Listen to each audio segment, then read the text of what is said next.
ya.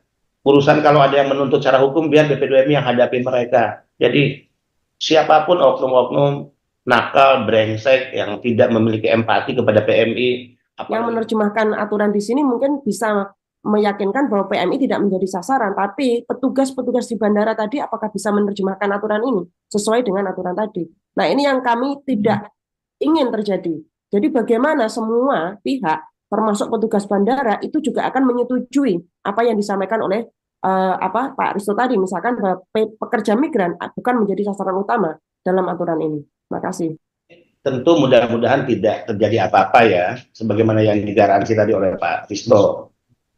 Jika terjadi masalah di lapangan, ya tentu silahkan untuk melapor. Ya, kita punya helpdesk pelayanan di bandara, ya bahkan 8 bandara internasional sudah kita tetapkan khususnya untuk melapor ke petugas BP2MI.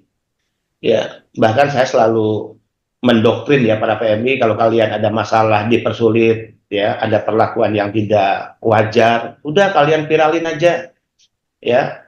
Urusan kalau ada yang menuntut secara hukum, biar BP2MI yang hadapi mereka. Jadi siapapun oknum-oknum nakal, brengsek, yang tidak memiliki empati kepada PMI, apalagi mempersulit, ya termasuk orang-orang BP2MI, itu sikap saya sejak awal.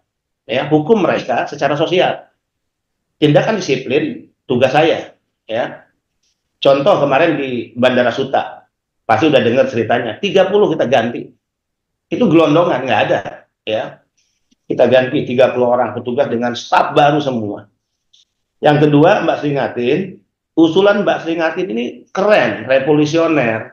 Nah, mudah-mudahan ini menjadi catatan ke depan tentunya di luar aturan yang sudah terbit, Pak Risto ya. Nah, Mbak Sringatin ini kan pasti menyuarakan apa yang menjadi harapan para pekerja migran. Memang idealnya bebasinlah para pekerja migran.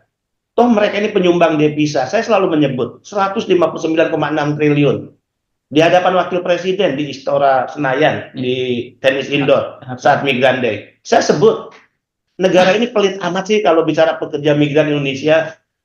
Pembebasan biaya penempatan itu sudah menjadi mimpi dan harapan kita, ya. Green card, kartu yang bisa menjamin masalah kesehatan, dana abadi, itu usulan-usulan BP2MI. Negara belum tergerak hatinya untuk mengabulkan tuntutan-tuntutan itu, termasuk apa yang disampaikan oleh Mbak Singati itu keren menurut saya. Daripada negara menganggarkan anggaran yang cukup besar, yang akhirnya dikorupsi, dimaling juga oleh para koruptor di Republik ini kan gitu ya. Kemudian tadi Pak Risto, mungkin saya agak berbeda. Negara tidak perlu membela diri dengan alasan bahwa peraturan ini tidak menyasar PMI.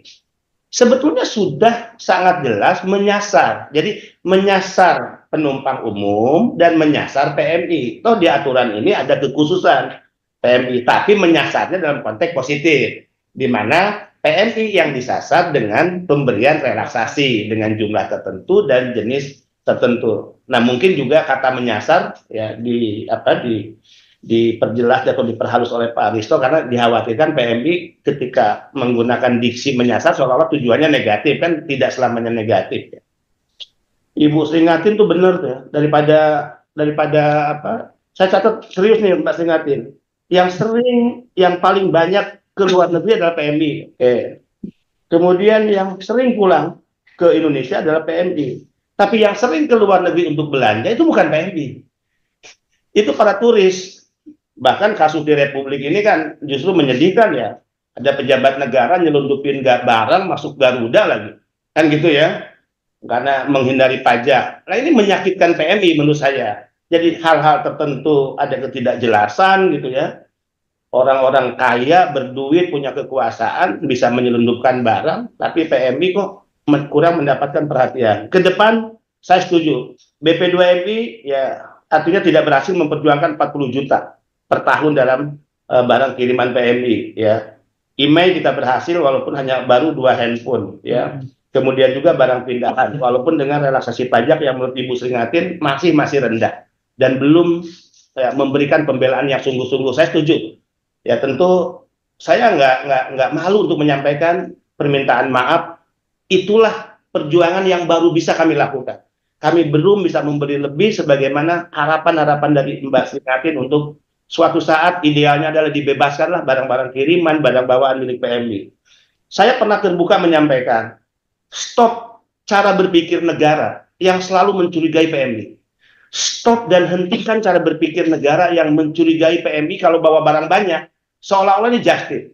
Seolah-olah ini komersil. Seolah-olah ini barang dagangan yang mau diperjualbelikan. Stoplah. 3 tahun mereka bekerja, mereka menabung uang, ingin mereka membelikan barang-barang untuk keluarganya, untuk anak istrinya, untuk orang tuanya. Jadi rata-rata yang kita temukan itu untuk oleh-oleh, bukan untuk jualan gitu. Maka curigailah mereka, orang-orang kaya yang suka nyelundupin barang, ya belanjaan, tas-tas mewah dari luar negeri, kemudian nggak mau atau menghindari pajak. Curigai mereka, termasuk turis-turis lah, itu curigai mereka.